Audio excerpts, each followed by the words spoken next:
Hello everyone. Welcome to the Real Spill channel. Let's begin. Sweetheart, stay away from those people. Tomorrow morning, go to your future mother-in-law's house and see everything for yourself. My late grandmother told me in a dream the day before my wedding. I listened to her, and when I arrived at my future mother-in-law's house the next morning, I froze at what I saw. But before we continue, please tell us what country you're from and how old you are. Enjoy the story. Claire had always loved the early morning hours. At that time, the city still moved slowly, not yet swallowed by rush and noise. In the courtyard below, only the occasional click of heels echoed across the pavement, while in the apartment opposite hers, a single light came on lazily behind the curtains. In Claire's kitchen, the kettle hissed softly, the air smelled faintly of dried mint tea, and on the table sat a neatly sliced loaf of bread. Everything felt simple and warm, just like it had when Grandma Eleanor was alive, the woman who had taught her granddaughter to love quietness, order, and peace. There was only one day left before the wedding. In the bedroom, a white dress hung carefully over the back of a chair. It wasn't extravagant, just elegant and modest, with a thin satin belt at the waist. On the windowsill beside a jar, filled with sewing pins, stood a small bouquet of blue cornflowers. Claire had picked the day before from her neighbor's garden. Her grandmother used to say, "There should always be at least one real flower in the house. It reminds people that the heart is supposed to stay alive too, not collect dust." Claire remembered those words often, especially during the past few stressful weeks. There had been too many things demanding her attention: finding shoes, dealing with her future mother-in-law, endless guest lists, and hundreds of tiny wedding details. Ethan had always seemed dependable to her. Tall, calm, clean-cut, with a steady gaze and measured voice. He worked for a construction company and loved talking about budgets, schedules, and deadlines. He always said a man's word should mean something. Claire believed him. She tended to trust people easily when they spoke, calmly and without unnecessary drama. What she liked most about Ethan was his restraint. He wasn't loud, never argued over nothing, never demanded impossible things. His mother, however, was completely different. Victoria Hayes was sharp, disciplined, and controlling, with a cold smile and a habit of ending every conversation with, "This is how it's going to be." Claire tried not to take offense. After all, Victoria was older and experienced. If she gave advice, she probably meant well. That evening, Claire went to bed early, hoping to calm her nerves, but sleep refused to come. Instead, memories of her grandmother's kitchen drifted through her mind. The old enamel pot hanging near the ceiling, the tiny radio whispering soft music from the corner, the smell of freshly baked pies covered with a crocheted cloth. That apartment had been left to Claire after Eleanor passed away. A small two-bedroom place filled with warmth and the scent of strong black tea. Claire had never rented it out or sold it. She lived there carefully, preserving every little habit her grandmother had taught her. Sleep finally came after midnight, and that was when her grandmother appeared. Not frightening, not ghostly, just familiar. She entered the room the same quiet way she always had, as though afraid to wake someone. She sat beside the bed, gently brushed Claire's hair back with the edge of her scarf, and said in her calm, familiar voice, "Sweetheart, stay away from those people. Tomorrow morning, go to your future mother-in-law's house and see everything for yourself." Claire jerked awake immediately. The kitchen beyond the doorway was dark. Cold night air drifted in from the window.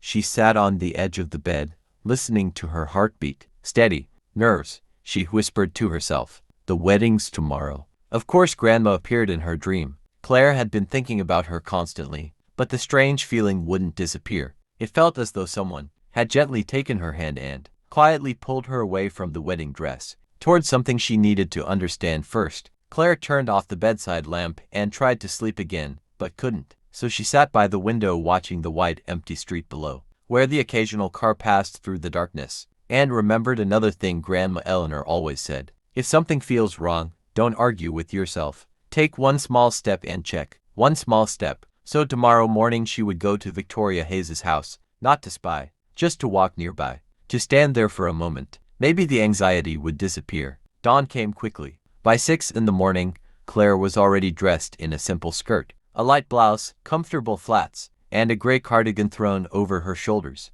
Victoria's house stood in a quiet suburban neighborhood on the edge of town, a neat one-story home with a green gate and a carefully maintained stone path leading to the porch. Grapevines curled around the awning, and bright geraniums sat on every windowsill. Everything looked perfect. Victoria loved order. Claire stopped across the street beside a tall poplar tree and pretended to adjust the strap of her purse. While listening carefully, she felt uncomfortable, like she was doing something wrong, but her grandmother's voice still echoed in her mind. Go there and see for yourself. At first, everything was quiet. Then a door slammed inside the house. High heels clicked sharply against the floor.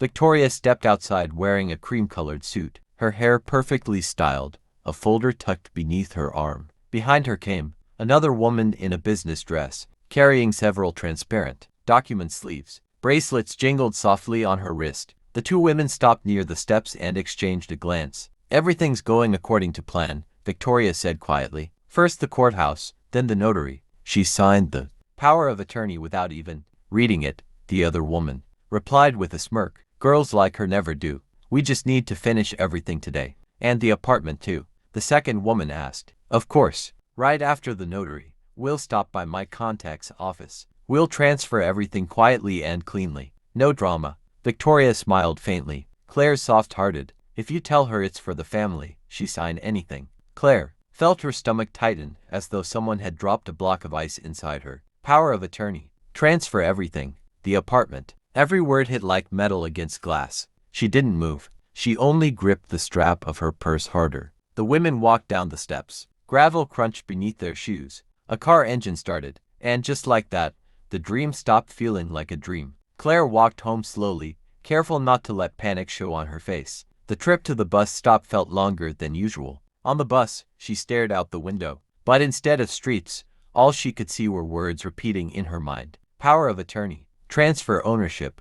Today. She got off to stops early and turned onto a nearby street where a small legal office stood, between a pharmacy and a tailor shop. A modest sign above the door read, Legal Consultation. Inside smelled like paper, coffee, and quiet confidence. Good morning, Claire said carefully. I need legal advice, urgently.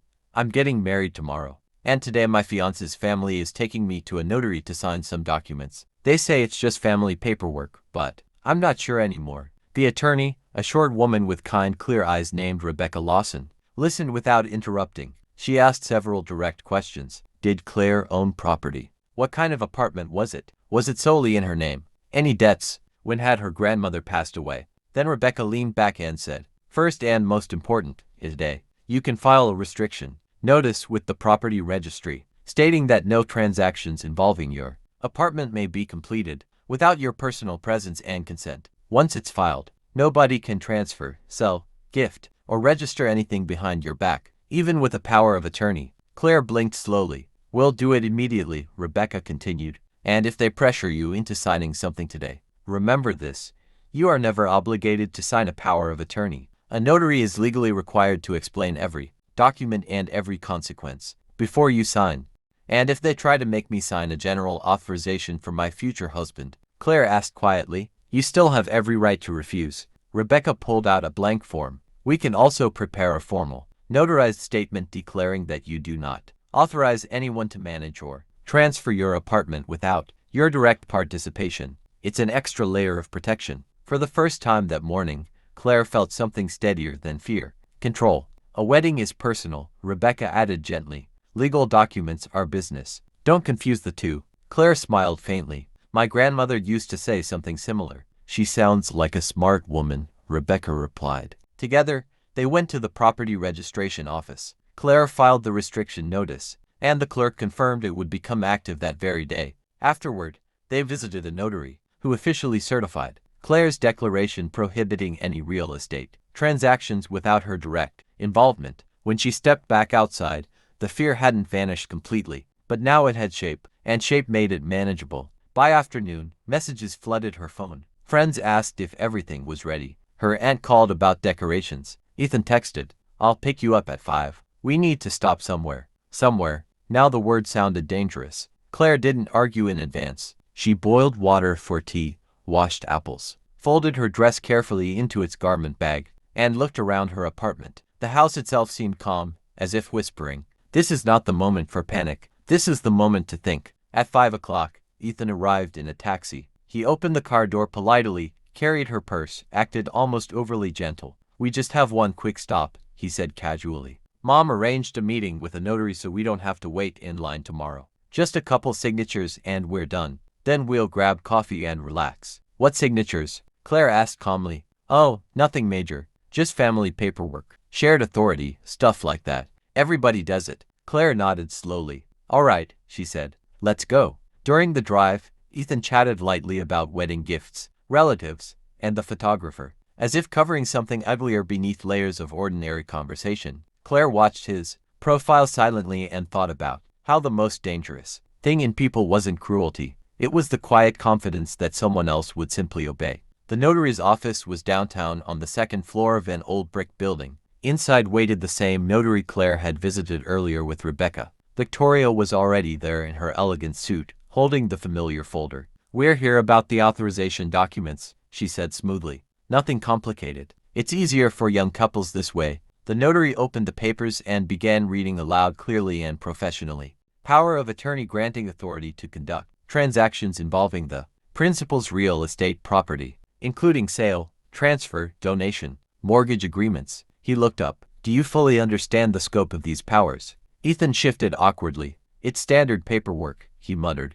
We're in a hurry. Actually, Claire interrupted politely, turning to the notary. Could you check whether the restriction notice on my apartment has already been registered? I filed it this morning. The notary typed something into his computer, then nodded approvingly. Yes, the restriction is active. No transaction involving this property may be completed without the owner's direct personal participation. Silence filled the office. Heavy, undeniable silence. Victoria's lips tightened. What restriction? She asked sharply. Mine, Claire replied calmly. I own my grandmother's apartment, and this morning I legally protected it from unauthorized transactions. Victoria forced a smile. That sounds like distrust, Claire. Families should trust each other. Families should respect each other, Claire answered quietly. And be honest, trust isn't secretly pushing papers across the table and hoping someone signs without reading. Ethan finally looked at her fully. There was no anger in his eyes, only confusion, the kind people feel when they realize they've mistaken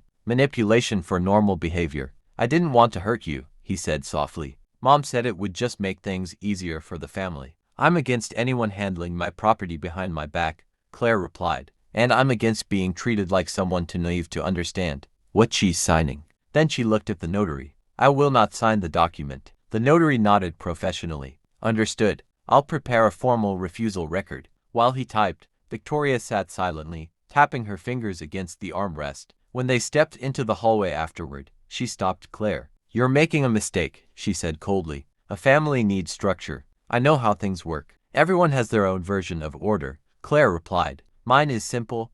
I sign my own documents only after I've read them. Enough, Ethan muttered tensely. Let's go. The wedding is tomorrow. Claire looked at him calmly. There won't be a wedding tomorrow. Both of them froze. I'm postponing it. I need time. Victoria exhaled sharply. I knew your grandmother filled your head with nonsense. No, Claire answered quietly. She taught me to ask questions. They parted outside the building. Ethan walked away staring at the ground. Victoria carried herself stiffly, almost theatrically. Claire walked steadily. She didn't feel victorious. She didn't even feel angry. She felt clear. And clarity is when the noise inside finally stops. That evening she brewed mint tea, opened her grandmother's old keepsake box, and looked through family photographs. On top was a picture of Eleanor as a young bride, smiling brightly in a white dress. Claire placed the photo beside the kettle and sat quietly for the first peaceful breath she'd taken all day. The phone rang constantly. Friends asked if the rumors were true. Relatives begged her not to ruin everything. Ethan texted repeatedly. Let's talk. Victoria said nothing. Claire blamed no one and excused no one. Instead, she reread the legal documents, protecting her apartment over and over again like a prayer, written not in sound, but in certainty. The next morning, she went to the courthouse and officially postponed the wedding registration. The clerk looked at her kindly. Brides sometimes need air, she said softly. The following days became calmer. Claire worked, cleaned the apartment, bought apples and cucumbers at the market, and slowly returned to herself. A few days later, Ethan showed up unexpectedly. He knocked gently instead of trying the handle. He looked pale. Can I come in? He asked quietly. Claire nodded. He sat at the kitchen table beside the vase of fresh cornflowers she had picked that morning. I know I was wrong, he admitted painfully. I thought sharing everything meant trust. That's what my mother always taught me. Sharing means asking first, Claire replied. I'm not against building a life together, Ethan. I'm against being erased from it. He lowered his eyes. I'm ashamed, he whispered. Not of my mother, of myself. I should have stopped it. That's already a beginning, Claire said softly. Shame can be useful sometimes. It teaches people where the line is. They drank unsweetened tea and spoke honestly for the first time in weeks. Ethan didn't make excuses. He admitted he needed time to learn how to live, without blindly following his mother's voice. Claire promised nothing. Not yes, not no. Only honesty. When he left, he paused at the door. I'm going to try becoming someone worthy of living beside, he said quietly. That evening, Victoria called. Her voice sounded tired now, not commanding. You were right, she admitted stiffly. I crossed a line. Claire stayed silent. I'll try to interfere less, Victoria added awkwardly. It won't be easy. You're welcome here, Claire replied calmly, but no more deciding things for me, especially about my apartment. Agreed, Victoria whispered. Life didn't suddenly become perfect after that. It rarely does, but the storms became quieter. Claire bought a small myrtle tree for the windowsill because her grandmother used to call it the tree of peace. She reorganized her closet by color the way Eleanor loved to do. She started reading books she had postponed for years, and every time she brewed mint tea, she smiled remembering those words. Sweetheart, stay away from those people. Go there and see everything for yourself. She hadn't run away. She had walked forward, looked carefully, understood the truth, and made a choice.